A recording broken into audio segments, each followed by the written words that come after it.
What's going on, Harmon? How are you, buddy? I'm doing good. That was very, hey, what's going on? When you started that up there. Very radio voice guy. You're doing well though. That's nice. Good to hear. Good to hear. Yeah. No, we finally jumped out of that cold snap. That's true. Yeah, it's like it's coming back though, probably. Yeah, likewise. Yeah, it was like I don't know. Just like Glacier this weekend, Bethany, Connecticut. Nice plug. Yeah, it's like 30 degrees, so it's like a heat wave around here. Like this is great. It's gonna be like 50 on Friday. Oh, nice. Good. I mean today, 50. That's tank top weather right there. Tank top weather. Good. You've already got your sandals out, don't you? I do. Yeah, flip flops galore. So what are we doing tonight, man? Tonight we're gonna do our wrestling Mount Rushmore, individually, and then maybe we could talk about a group Mount Rushmore. But sure, yeah, it's a pretty common thing. Yeah, you always hear about who's on your basketball Mount Rushmore, who's on your football Mount Rushmore, Yeah. And this is just the wrestling Mount Rushmore, not to be confused with the Mount Rushmore of wrestling, which was, an ROH thing back in the day. True. So we're gonna talk about that and bringing in the third man for Fantasy Fun Week. We've got someone who was on the show last season. Top Shelf Troy Nelson? Not Top Shelf Troy Nelson. Good name drop though. Close. Sully Banger. Close. You're very close. Wow. I didn't think we were gonna drop these names. Nope. Ashley Vox. No. Stop it. Oh my God. Please stop. Josh Briggs. Jesus, you are killing me right now.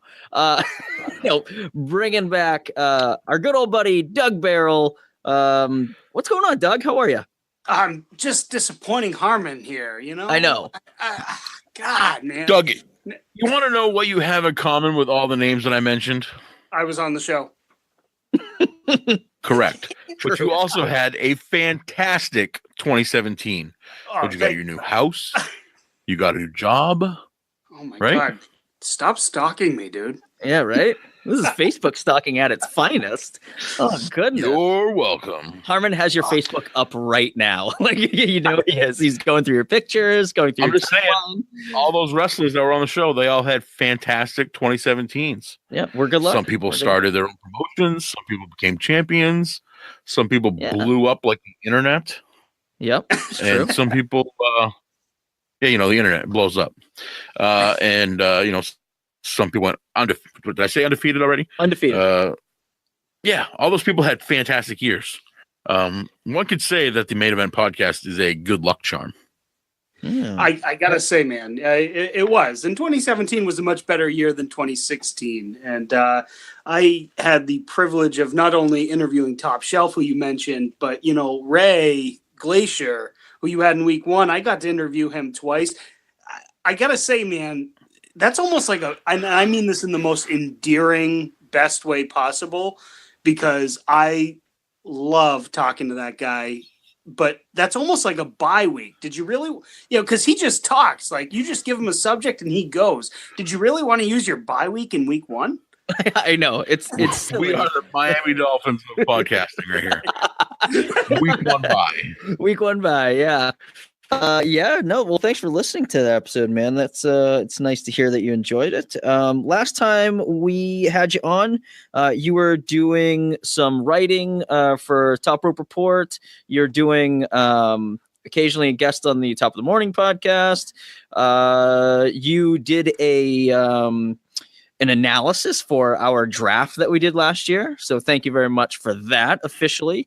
And man, what have you been doing lately, man? How are you enjoying wrestling? Are you enjoying the current product right now? Well, I gotta apologize because I did not end up releasing part 2 of the analysis because that came right about the time where I was taking a little bit of a sabbatical. That was about the time I was going into a bit of a schedule change, and I had told my friend Eric that I got to take a little time away from working on the website. And in the meantime, Eric, who man, you want to talk about somebody who's knowledgeable and dedicated and all of the above, to the product. I think he was trying to put out way too much content for like what one person can handle. And so he cut it back as well. So part 2 never actually aired. And I wish I had the laptop with me that had the content from part 2, but spoiler alert, Johnny Fashion won that draft. Oh yes. Victory. Victory is mine. Bullshit. I'm sorry, Harmon. I'm sorry. I don't believe it. I don't believe it. Well-rounded team. Yep. I remember it like it was yesterday. It was a great draft. It was far better than my fantasy football drafts, I'll say. And Harmon can vouch for that. I didn't even make the playoffs this year. So Nope.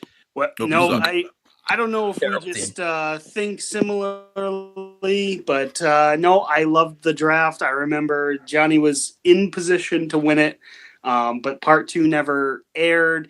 After I said I was going to take a little bit of sabbatical and then TRR was no more, I took a little bit of a sabbatical in general from wrestling, but it's starting to come back. You take a little time off and then, the Twitch gets you. And you start rolling back, especially around Royal Rumble season. Oh, of course. So. And then are you hitting up some local shows recently or upcoming? Even that got dialed back, but I'm feeling the Twitch. And Harmon, you going to be there next Thursday at Skips? I may be. I hope so. I hope so, because our good buddy Flash Nick McKenna is going for the title. Going for the gold, baby. Taking on Matt Mahoney. Yep. Matt Mahoney, who we tried getting on the show last year, and all he could do was call in and leave us a voicemail and tell us how busy he was getting ready to win the title. Yep. It's okay. Flash is going to take him, dude. I don't know, man. I hope so. I hope so. I love Flash. He's great. I want to see gold around that man's waist. So be good. And I'd like to see a little a trilogy of matches here against Flash and Matt Mahoney for that title. That'd be really cool. So I like those guys. And then of course we've got Limitless coming up. I'm assuming we're all going to that. Doug, you're going to be at the Limitless show on the 19th.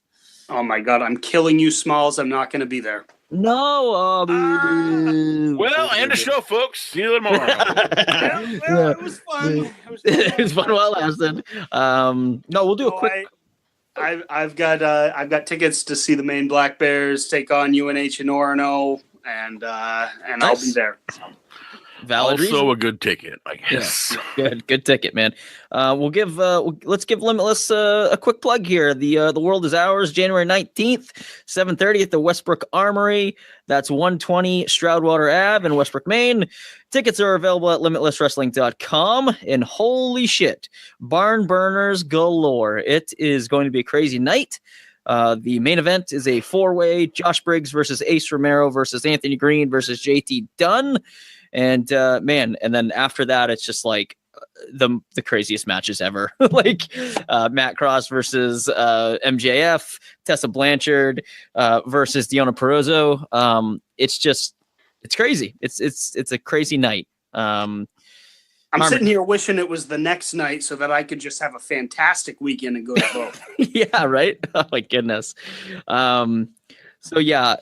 Again, it's January 19th, 7:30, Westbrook Armory. Get your tickets, limitlesswrestling.com. There's under 100 left. Mine came in very recently, and I was quite happy with who was on the cover. Josh Briggs was on one, and then our boys MSP on the other. So very nice. I dig it. They made it onto the ticket, huh? Nice. Our boys made it on the ticket. Absolutely. So very cool. One more plug before we get rolling here. You guys get to check out strongstylebrand.com/main event pod. Enter code main event pod at checkout for 10% off. Indie inspired apparel. It's just the coolest shit ever. Hoodies, hats, tees, obviously. Joggers, shoes. It's crazy, man. They've got some dope ass logos, some dope ass graphics. get it while you can. strongstylebrand.com/main-event-pod. Harmon, you got some. Yeah, I'll be at the Strong Style booth this Sunday. There you go. At What Wrestling? Wrestling has it tomorrow. This coming Sunday at FET Music Hall, Providence, Rhode Island.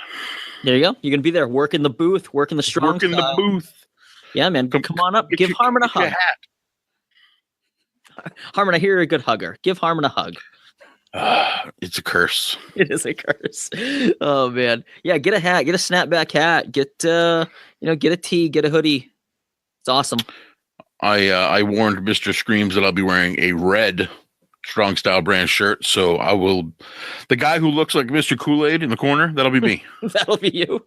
Nice. Yeah. Very cool. Very Strong Style branded Mr. Kool-Aid in the corner. That's me. Nice. Oh man. All right, and then you guys can check us out online on social media, pretty much everywhere. Facebook, Instagram, Twitter @Main Event Pod. And we're on Podbean and iTunes. Please go there, subscribe, rate, review, all that stuff. Share with your friends. We have a hotline that you guys can call into or text us your questions or your comments. Tell us you love us. Tell us you hate us. We'll play it on the air. We will if you want. Let us know. That hotline number is 929-260-3099. And finally, we have a Teespring store. It is pinned to the top of our Facebook and Twitters. Go there, check us out. Buy a t-shirt, buy a hoodie. Hoodies are great. They're $25, pretty cheap for a hoodie. They have our logo on it. Yeah, I was charging way more, and then Johnny realized he had a login, so everything has been slashed. Everything's been slashed. Get it while it lasts. It'll last forever. Just buy it. It's on Teespring. It's awesome. It's great. That's it, boys. Let's start in here with some Mount Rushmore. I was trying to make a couple bucks. Johnny's giving shit away to charity. I did actually. You know what? That we did. We did the pancreatic cancer charity thing in November, and it was great. So, thank you. Well, that one, okay. That one was fine. It's the rest of the stuff. The rest of them are making stuff. Pennies per sweatshirt on. Jeez. Oh my goodness. Not about the money, Harmon. Remember, right? We have to constantly remind ourselves that. Constantly. This is why the MJF spits in our general direction, because MJF. We're not making any money. Sure. All right. Anyway, let's do the Mount Rushmore. Let's chat about it. So we everybody talks about the Mount Rushmore wrestling stuff. If you go to any wrestling group, it's like posted like every couple of days. Like somebody says, "Hey, what's your Mount Rushmore wrestling?" And people throw out their picks. What I wanted to do is kind of do some of that, but also get into separate categories, and because they always talk about the Mount Rushmore just being like the best of the best, obviously, and it's usually the greatest men of all time. I want to kind of break it down to like managers and women and announcers and kind of like a mid-card category. So like non-title holders or non-heavyweight title holders. Which, by the way, was the hardest one ever. Excuse me. It was. I agree. I thought it was the hardest one hard as well. I had some trouble with the women too. But yeah, the non-heavyweight title holders one kind of threw me. I'm not gonna lie, I've got some guys in there who have won a heavyweight title, but they weren't like featured for long runs. Oh, really? And you're okay? And you're like your mid Carter? Yeah. No, I got you. That's fine. Yeah, I there's a lot of guys that I was thinking of in that category, and we can even start there if you guys want. But that I felt like it was a lot of like older guys, like a lot of guys like back like from when we were like young, like in the like in the late 80s, early 90s, that didn't really get that call to like the main stage. There was just like a slew of those guys that are like classic wrestlers that you're like maybe even some of your favorites, but they just don't have a heavyweight title run in them, either a heavyweight win or like an actual like decent run. It was kind of dominated by like the Hogans and Savages and Warriors. And you look at it now and it seems like they kind of throw championships at like everybody nowadays, like everybody's a former world champ, right. Like like the king of the mid-carders, Dolph Ziggler. I mean, former world champ. You can say former world champ Dolph Ziggler. I mean, you can say former world champ Dean Ambrose. And not to say that these guys are undeserving, but it's just like, it seems like these guys, there's a lot more of former world champs than there were back in the day. And I don't know. It's going to be really interesting, Johnny. Can I say, when you say those names, it's going to be really interesting in like 10 years to see how we look back on these guys. Yeah. Because everybody's so hungry in the moment. And so like everybody was so hungry for Dean Ambrose in that moment. Yeah. Everybody was so hungry for Dolph in that moment. But then maybe 10, 15 years down the road, you kind of look back and say, he was kind of a they didn't push that guy like I thought, but they did at one point, Right. I know this may get us a little bit off topic, but I do kind of want to go down this route a little bit. I want to kind of ask you guys both. Doug, I'll ask you first because you're the guest here. Do you think that guys like, I guess I'll use Dean Ambrose as an example. Do you think that Dean Ambrose has another world heavyweight title run in him? Probably not. See, like, isn't that weird to think? It is weird. And when you put it like that it's very defining. And I've always been a champion of the mid-card guy. And I don't mean to be like, I don't mean to be that guy, but I've always been that guy. I've always been a supporter of the hard-working mid-carder. And you always want to see him get his due. But, you're right. You're right. Like, do I see another great, heavyweight championship run out of Dean Ambrose? Probably not. Yeah. What about a guy like Ziggler? Like it's same deal. Like I don't know. Like I don't think so. Harmon, what do you think? I think Ambrose, sure. I mean, I think he's definitely got another heavyweight run in him, probably more than one. Ziggler, I'm a little less optimistic. They'd have to do something pretty spectacular to get the crowd behind him and want him to win, or he'd have to do a dramatic heel turn to where he's the kind of heel that you either really don't want anywhere near the championship. You the last thing you want is him to be the representative of your company, which, oftentimes makes for a good champion. But they'd have to do something way different with him. Right now, he's just like mid-card hell. Yeah. What do you think? I don't know how this U.S. title thing is going to work out, but what do you think about Miz having another world title run? Like I said, it's all in how they play it leading up. Like right now, if you couldn't start his title run right now, you'd have to start a storyline that would get people eager for him to be there. It's all in the writing of it, Right, but I mean, like, do you think that they would do that? Do you think, like, right now, looking at all the guys at the top, do you think that they go, hey, you know who we're going to make our top guy? Miz, like, right now? Like, among the Roman Reigns and the Seth Rollins and the Brauns and the Brocks, like, do you think that they... You know what? I do, because Roman Reigns is the Intercontinental Champion right now, and The Miz has a shot to get his title back, Mm-hmm. He's in that group of guys, and it's weird because he's in that group of guys because the Universal Championship is on a guy who's not on TV though. Yeah. It kind of knocks everybody down to the same playing field when you've only got one title to show. Yeah. And it's very obvious, like what they're doing with that too. It's like you have a Universal champ who's not on TV, and it's like, you make Roman Reigns the IC champ. Well, okay, we see what you're doing. Like that's going to be the belt that's fought over on Raw now. So we get it. He got booed so bad on Monday night. Roman. Oh God, yeah. Yeah. All right. So let's start there since we talked enough about it. So I like our Mount Rushmore of mid-carders.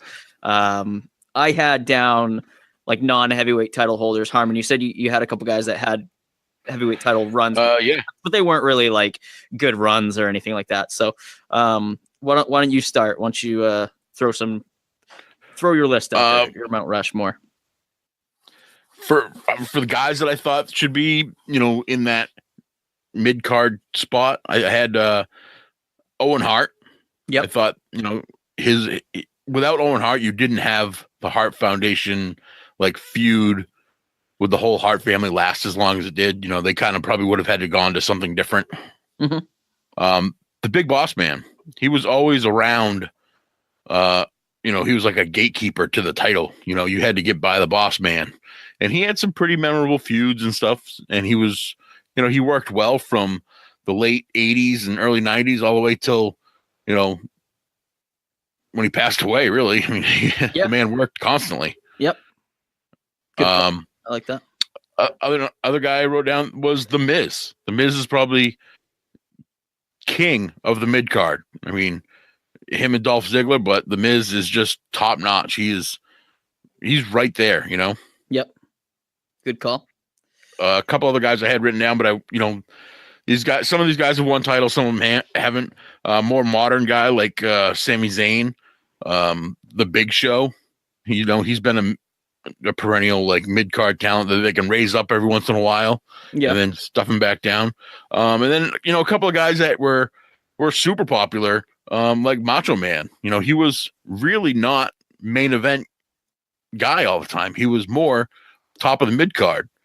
Him and like Ricky Steamboat. Yeah, I mean, well, I don't know if I think I disagree with that. He wasn't. I think he was main event.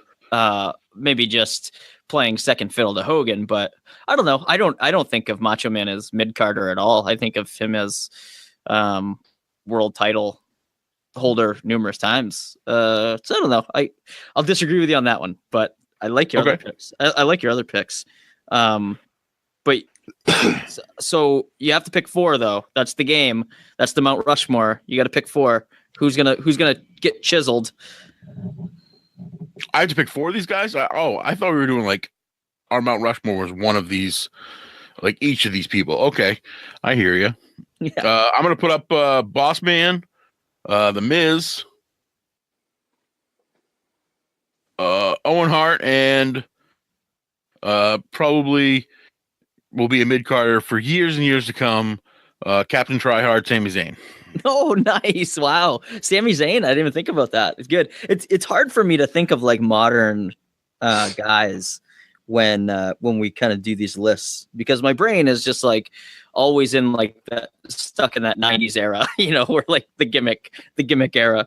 But good call on the Sami Zayn. I love that pick. I agree. I think he will be mid-carder for years and years. Unfortunately. But over to you, Doug. Over to you, Doug. I can't believe I thought in so many of these categories we would have a lot of overlap. Harmon didn't overlap with one of my 4. That's really good for. And anybody who knows me, there's a good catchphrase. Doug fucking loves The Miz. I do. I love The Miz. But I don't have him on my list. The top of my list, and maybe I'm going to overlap more with you, Johnny, is Roddy Piper. Nice. Oh, beautiful. I mean, I mean, the heel, he didn't create the persona of the heel, but in the glory days of the 80s, like that, he became like the definition of what a heel does. And, he was in the first main event of WrestleMania for a reason. And, he was always there. He was always there. So I'm going to go with Roddy Piper.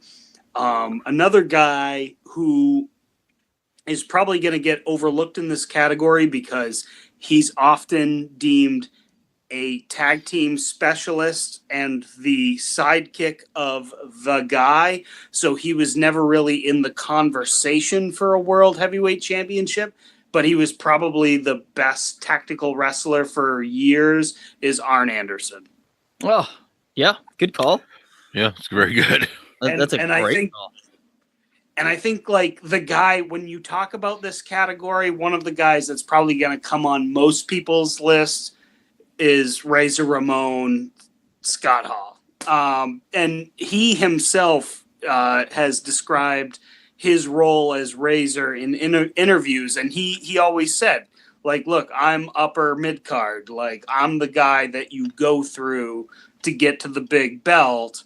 He always said he was in the Tito Santana spot, which was a pretty good analogy Yeah. And that being said, like he had it all. He had the size, he had the charisma, he had the work rate.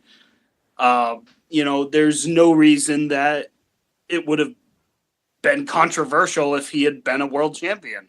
Yeah, it's funny why they didn't, why they didn't pull the trigger on that guy. Like it's mind-boggling, really. Yeah, I don't know. And I mean, my last guy to top off that list, it's going to be a pretty common answer to this question, but even though he was so good with the business and he was so good to his peers, and he was always willing to put guys over, and so I get it. But Mr. Perfect, Curt Hennig, Harmon's favorite wrestler of all time. No, I'm a big Mr. Perfect guy. He was down on my list as well. Yeah, when I think of like Intercontinental Championship, like he's usually one of the first people that I think of. But he was also like one of those guys that, you'd see him, squaring off against Hogan like on a Saturday night main event or something. He's the guy that they would, pick to kind of go in there and like lose to Hogan. But he was kind of king of the mid card of that early 90s, late 80s era. Great picks. Let's see. I am going to throw down mine. I've got Jake the Snake Roberts, a guy that like never won a title in WWF. But he was like a pretty constant figure amongst that like mid card level. He had some pretty interesting storylines. The guy could cut a promo, obviously, like better than anybody else. And he could work, he's a good wrestler. I thought he was fantastic. When I think of like mid carders from that era, I usually think of him as well. The $1 Million Man, Ted DiBiase. I know that there was a good one. Yeah, he was definitely was like the main event heel. But correct me if I'm wrong. Came with his own mid card belt. Yeah, came with the $1 Million belt. Yeah. So yeah, he kind of gets my nod there.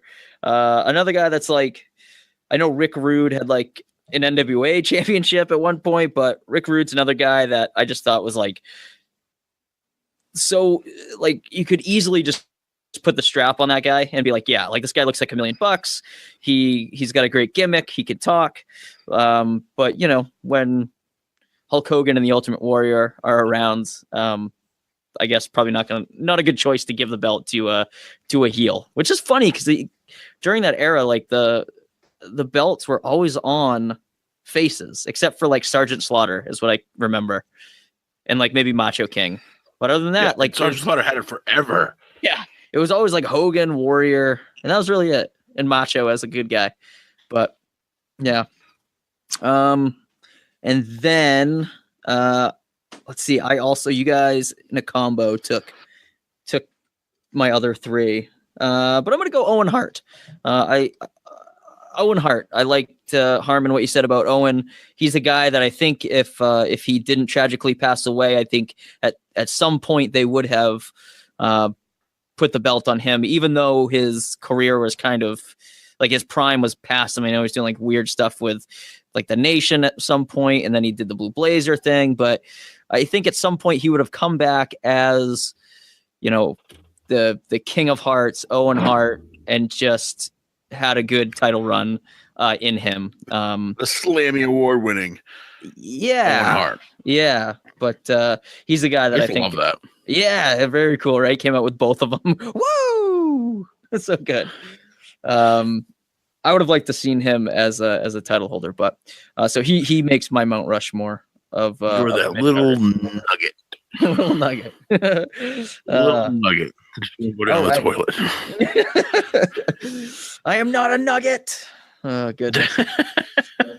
All right, let's move on to the next category. Let's go managers.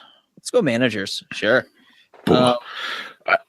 I didn't see. I didn't realize we were supposed to have four. I mean, I got Oh, did you think like we were all contributing like one to make a Mount Rushmore?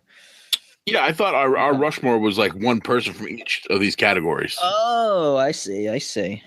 Yeah. So, but we had like 1, 2, 3, 4. We had like 5 categories. So, what's your point? Could have had a 5-person Rushmore. You've just explained my point. All right. Well, then, Doug, you want to take it first? Managers. Absolutely. And, here's a name that's going to appear more than once, given your categories, but you got to go with Bobby the Brain Heenan. Absolutely.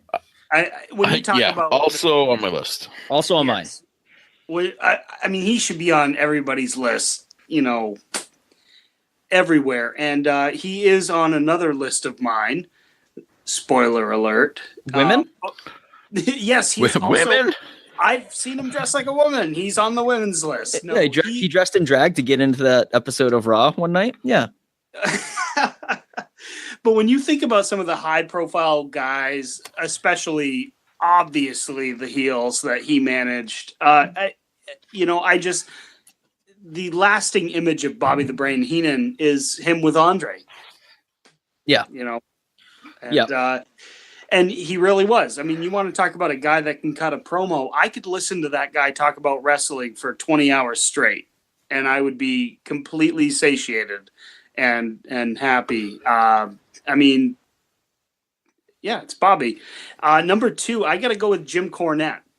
Whoa, nice. Yep. Yeah, that'll make Cornette. That'll make the indie wrestling fans go wild. He's kind of the cranky old man by some accounts these days. He has a podcast that's actually doing quite well. He's definitely old school. There's no doubt about that. But when you talk about those territory days, and you talk about especially his run with the Midnight Express, they traveled the territories, and Cornette was just as much of the package as the Midnight Express was. Yeah, for sure. And, when you talk about getting heat, like nobody got heat like Jim Cornette. Nobody got heat like Jim Cornette. And those lasting images of him with the tennis racket. And when you listen to him talk about the good old days, you can kind of take it how you will, but like really it was a big deal back then. And like him or lump him, he is a good wrestling mind. And Jim Cornette, I think he's one of the best managers of all time. Here's one that I know I'm going to steal from Harmon because I saw his screenshot that he sent to us earlier in the day, but Paul Bearer. Nice. When you talk about his work with Taker and Kane, and Mankind, yes, right, and all of the above, like it just speaks for itself. It was some of the most transitional and important years in wrestling history, and he was right there for it. There's nothing more I can say to that. And I have so many honorable mentions in this category. It's crazy. I actually have more honorable mentions written down than I have on my Mount Rushmore. It gives me such a hard time not to put some of these guys and gals in there. And I know that you guys have them, so I'm not going to name all my honorable mentions. So I'm just going to say I'm going manager and valet, and I'm putting Miss Elizabeth in there. Nice. Yep. She was on my list as well. Okay. Wow. Because when you talk about, the golden age and the iconic imagery, of the WWF, WWE, Randy was such a good wrestler. He was such a good performer. And he was so high strung, and there was just something about Liz that complimented him so well that as great as Randy was, I just don't think that run would be the same without Liz. That's a great point, man. I love it. She was on my list. I loved Miss Elizabeth. I thought it was definitely something different for that time. She was gorgeous and classy, and she was kind of like the complete polar opposite of Randy, because he was just so crazy all the time and just rough around the edges, and she was just anything but. Like, yeah, she was just beautiful and smiling, and it was like he paid a model to just be happy around him, you know? Yeah. And she didn't like say much, and it was just like, wow, like she just was so sweet. And then yeah, I mean, she was great, man. She was on my pick. I mean, I'm gonna still say her. She was on my list. Miss Elizabeth was there for me. I also had pretty much everybody else that you said, Doug. I'm gonna go with a different Paul. I'm gonna go Paul Heyman as he's on my list for pretty much managing. God, I don't know, a ton of ECW guys, and then. Obviously, the big one, the Brock Lesnar run, which has really been his. Really, it's not for managing Curtis Axel. Not so much. I mean, it's right up there, but no, for managing Cesaro that one time. No, I think Paul Heyman goes down as one of the best managers of all time. Among other categories. I mean, he's a guy like Heenan that can kind of get thrown around into different things. But I think being a mouthpiece is his specialty. So I got Elizabeth, Heyman. We kind of all agreed Heenan is on that. So I'll go Heenan as well. And then I'm going to go with a guy who was kind of iconic when I was a kid, was Mr. Fuji. I loved Mr. Fuji. He was kind of always there, managed a slew of heel tag teams back in the day, anywhere from like the Orient Express to Demolition, and he always had like that signature like salt in the eyes tactic. Oh yeah, which I always loved. So he's on there for me. So that's my 4. Harmon, who do you have? My 4, I've got Bobby Heenan with the Heenan family. I've got Paul Bearer. I'm gonna go with Jimmy Hart. Oh my God, classic! Jesus, how could I forget Jimmy Hart? I don't know. He's still trying to do stuff with Jay Lethal, man. You know, Hulkster and Jay Lethal, baby. Hey, baby, come on down, man. Hey, baby. Oh my God. So good. Yeah, man. Jimmy Hart. He was that's like back in the day too, like similar to Heenan, where he like one guy he had all the faces, where Heenan had all the heels. Jimmy Hart had all the faces. Did he? I mean, I feel like I remember him managing bad guys. Maybe not. He was with the Dungeon of Doom. Yeah. But by and large, the majority of his career, he was with the faces. Yeah, Hogan and Beefcake. Yeah. Who else you got? I'm gonna throw a wrench into this works here, and go with I had Paul Ellering written down. I was trying to think a little outside the box, but I wouldn't actually call him a manager. So I kind of scratched him off. I was going to say Vince, with the corporation and. Oh yeah, I guess yeah. But then I thought, it's not really like that. It's not like a manager where he's heading down to the ring with these guys and blah blah blah. He was more like the figurehead of a faction. So I'm going to switch it up to Sonny. Oh yeah, Sonny, nice. Yeah, the first diva. Yeah, managed multiple teams. I don't think anybody was ever sad to see Sonny managing a team. No, even when it didn't make sense. Like Legion of Doom. I know my 13-year-old self didn't care. No, I know. My 13-year-old self wasn't like, oh, that's weird. Sonny's managing Legion of Doom 2000. I was just like, oh my God, yeah, hey, you can almost see through those spikes. Yeah, exactly. I didn't give a shit what she was doing as long as she was there. Yeah, man, for sure. I thought, like, when you said Paul Ellering, how cool would it be if all 4 of your Mount Rushmore guys were just named Paul, like Paul Heyman, Paul Bearer, Paul Ellering? Is there another Paul manager that we could throw on there? Paul Orndorff ever manage anybody? Oh my god. Anyway, good picks, fellas. Good picks.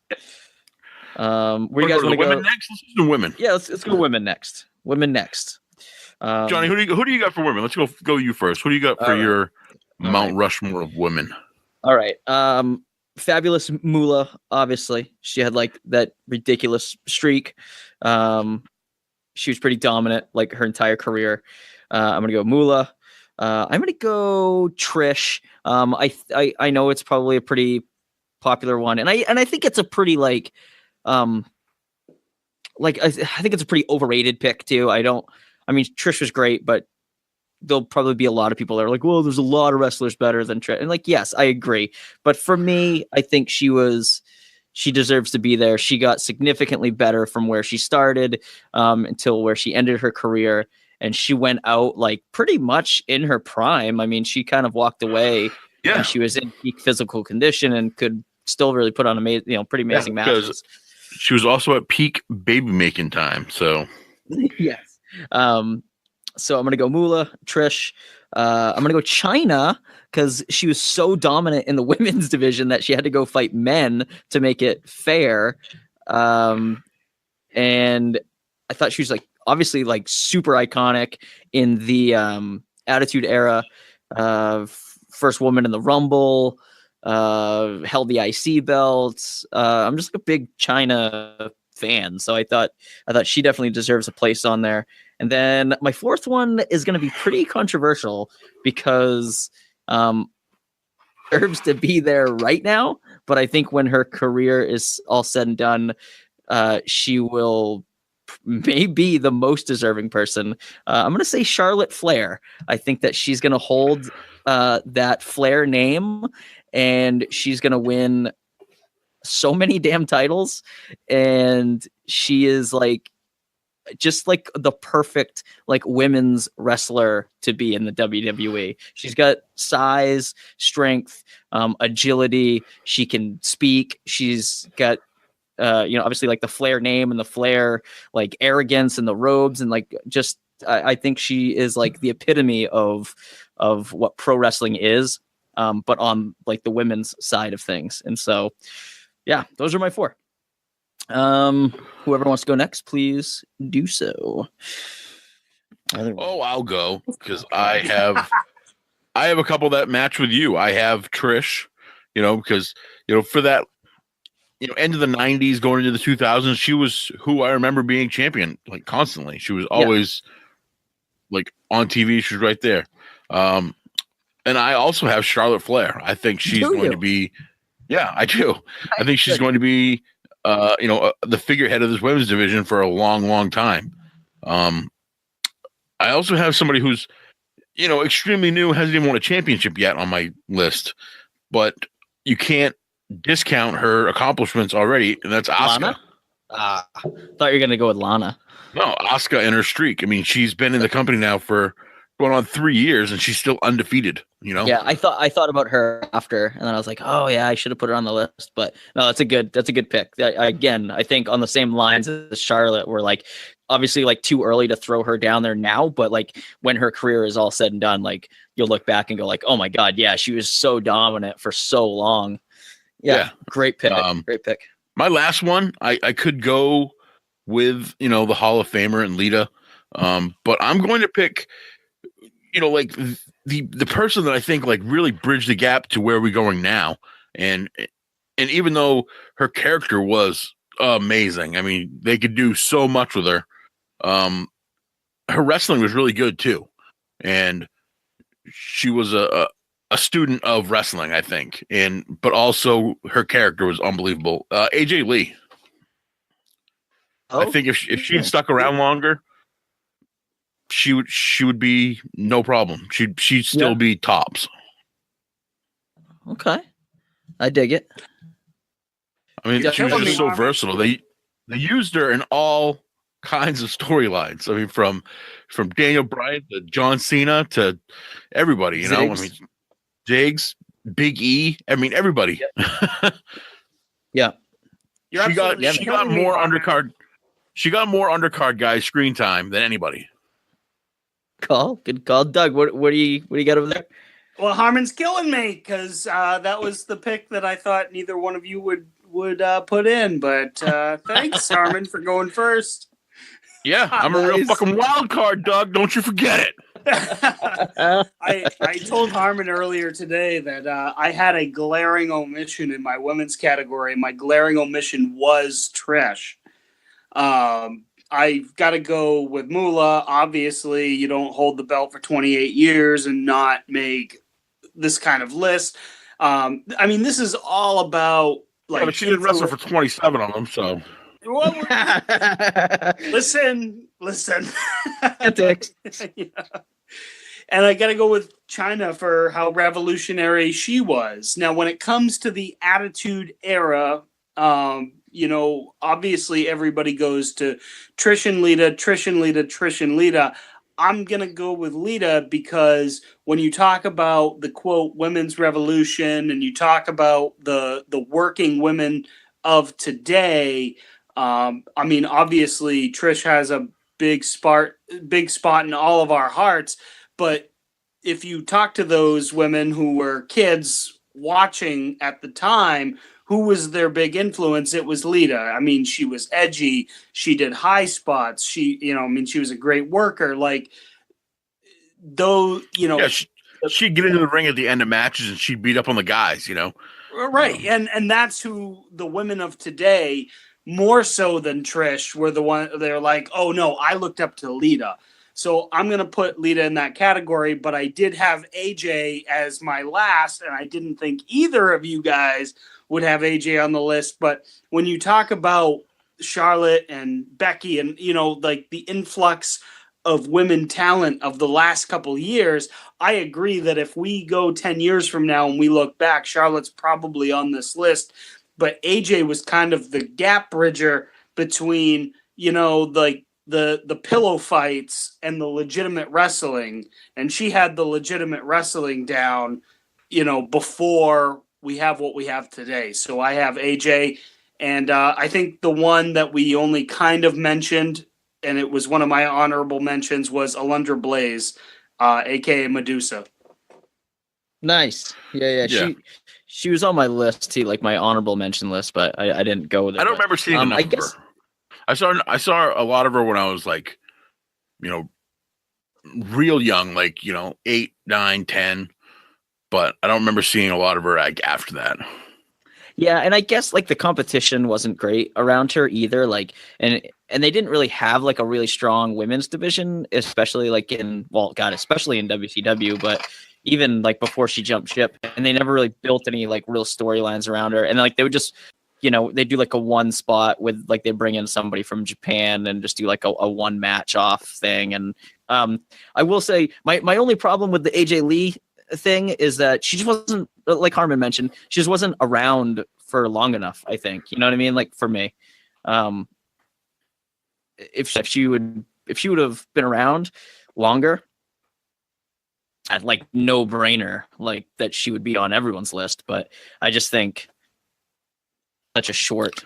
I know, but in that short run, I think like she was more impactful than a lot of these women, in that short amount of time. I agree. So I just think she was just so good. She was so unpredictable and smart. Like she could act all nice and nobody would trust her, but then she'd, actually do something nice and people would start trusting her, and then she'd, turn around and kill them. Yeah, she was like the HBK, like of like the women's division. Like she was so conniving. Yeah, exactly. Like she just when you think you can trust her, that's when she, let you trust her a little more, and then beat your face off. Exactly. So nicely done, boys. Let's see. Moving on. You guys want to go? Let's do announcers before we hit the men. Let's do announcers. Doug, who you got? Does anybody not have JR? I do have JR on there on everyone's list. All right, JR.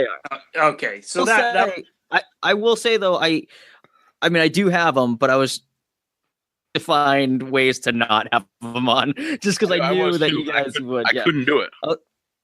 Well, I don't know. I mean, I think that his commentary during the Mae Young Classic was a little off. But I was like, oh, shut up. He's JR. Like, come on.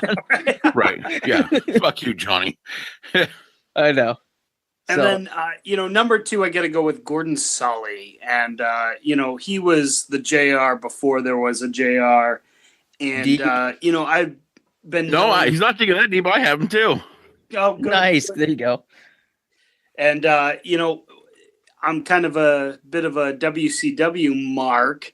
And you know how they had JR come back and call the Undertaker's match last year? There was a pay-per-view I was watching in the early 90s or whenever it was where they had Gordon Sully come back and call matches. And there was just something about it that just gave you the feels. You know what I mean?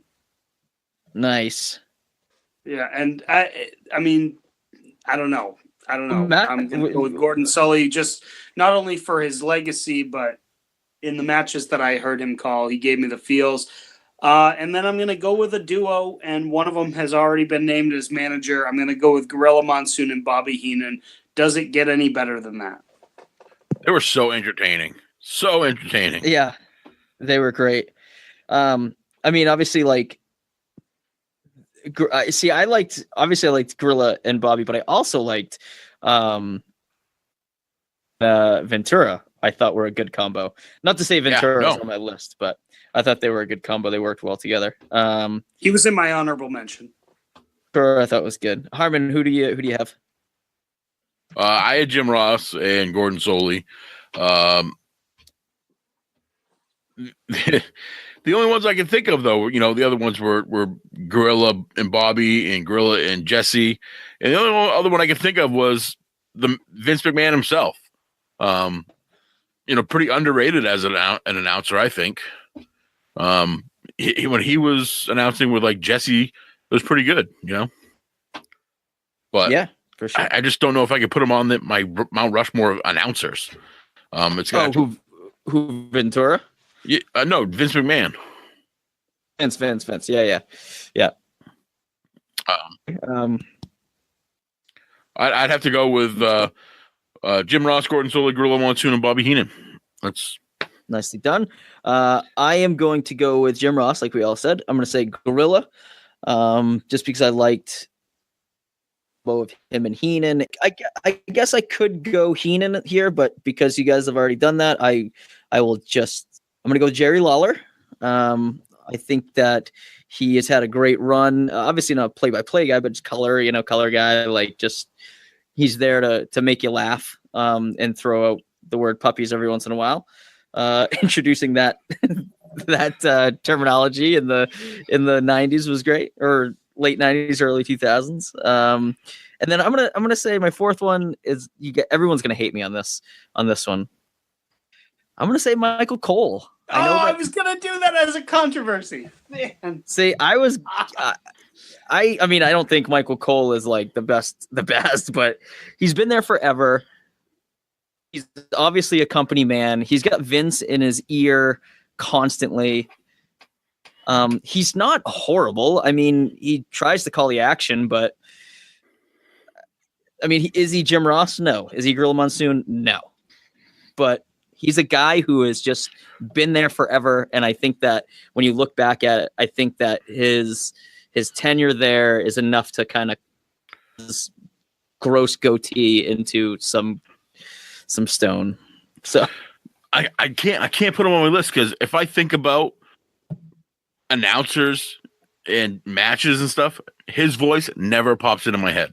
Yeah, like he doesn't have like that big catchphrase like JR or anything like that. But yeah, I don't know. I guess I'm just going for just thinking of like a guy that's just been there forever. But can I give you a kind of a homer one? Yeah. What about Tony Schiavone? You know what? I like Tony Schiavone. I didn't oppose to Schiavone at all. I enjoyed WCW's commentary team a lot. I think that for what those guys like went through with like really not knowing, obviously, like I like how like nobody ever told Mike Tenay that it was predetermined. Like trying to like take odds on him. Well, I don't think it was like sometimes in WCW it wasn't predetermined. The wrestlers didn't know what the hell was going on either. Fucking hey. All right. All right, we gotta get to the men. Who's on your rock? Here. Did you say The Rock? I said who's on your rock? Let's see. You know what? I'll go first. The Rock is on my rock. The Rock is on your list. Go for it. The Rock. I've got The Rock, Stone Cold Steve Austin, The Undertaker, and the immortal Hulk Hogan. I tried to fit HBK on there, and he could have been on there, but he didn't. He wasn't as hot as Stone Cold and The Rock, I don't think, and he didn't have as long a career as The Undertaker. And Hogan was pretty close though. And Hogan was just, he was the 80s and 90s. Yeah. I think the problem with HBK too is that like he didn't draw a ton of money like when he was the champ. Like that was kind of like that's always been like the biggest knock on HBK. Like he's obviously like the showstopper. He has like these crazy matches. Yeah, no. Would Shawn Michaels have been the best wrestler out of my four? Of course. But it just wasn't. He wasn't the draw. I think that the other guys were. No, I agree. I'll go, and then Doug, you can wrap us up if you want. I had HBK just because, even though, like I said, he didn't draw money. I thought he was the best performer. He was the showstopper. He was stealing the show every single night.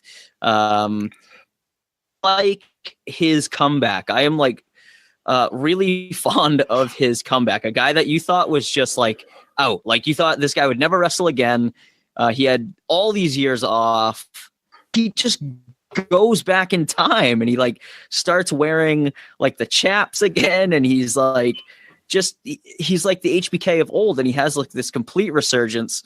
And I loved his second career, almost more than the first half of his career. I really enjoyed watching over the years. So HBK is on mine. I'm going to go Austin just because of how the Attitude Era was, and he made wrestling cool again. I had people who had no interest in watching wrestling, coming up to me saying, and that's the bottom line because Stone Cold said so. And I'm like, how the fuck do you know about this? Who are you? Obviously, a huge draw too, so he gets to go on there. Hogan, obviously, wrestling in the mainstream in the 80s, really bringing in that rock and roll era, and being just successful for so long in the industry. And then to wrap it up, I'm going to go John Cena. I think he's kind of the modern day Hulk Hogan. He kind of held that company together. They weren't really making a ton of money. They had a lot of competition, and he's the guy that was always there, keeping it afloat and keeping it interesting. Over to you, Doug. Well, I have a shame on you entry that I'm going to get to. I'll say that HBK was the first cut where I had a really, really, really hard time not putting him on there. Because especially when you talk about modern wrestling and how much the indie scene has popped up and how much that's influencing mainstream wrestling, whether it be WWE, New Japan, when you talk about who is the influence of all those guys, I mean, there were guys behind him that were revolutionary, like Dynamite Kid, but everybody will cite Shawn Michaels, as their main influence. So it was really, really hard to keep him off this list. Hogan, what can you say? That's obvious. Austin, what can you say? What can you say that's obvious, except for the fact that Austin was there at the same time as The Rock? Well, how do you put Austin instead of The Rock? I think Austin was just much more relatable, and that's what rejuvenated the wrestling boom at that time.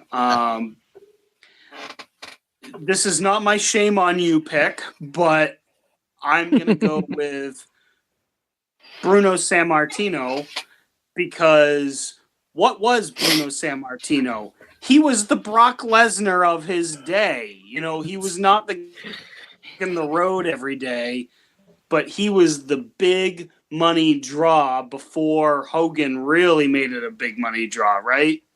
Yeah. So I'm going to go with Bruno. And here's my shame on you pick. How did you not go with Ric Flair? Yeah, I mean, I wasn't a WCW guy. I didn't know about Ric Flair till he was already an old man, you know? That's true. I see. Well, I don't even know about that. His name never comes up for me whenever we talk about that. Yeah, but if you're gonna say Flair, though, you gotta say Dusty Rhodes too. Then I guess. Well, sure. I had Dusty in my honorable mentions. I mean, when it comes to Flair, you know, when you talk about drawing in the territories, you're talking about drawing during a time where, you know, you don't have that national syndication. Like, you come to town and you're the big deal. Right. No, there's definitely a case. I hear you. It's I definitely get it. It's too old for me to understand how it really was. You know, I haven't. I mean, I understand. You know, that they had to have police escorts to get these guys in the building when you were a bad guy back then because people were insane and didn't know.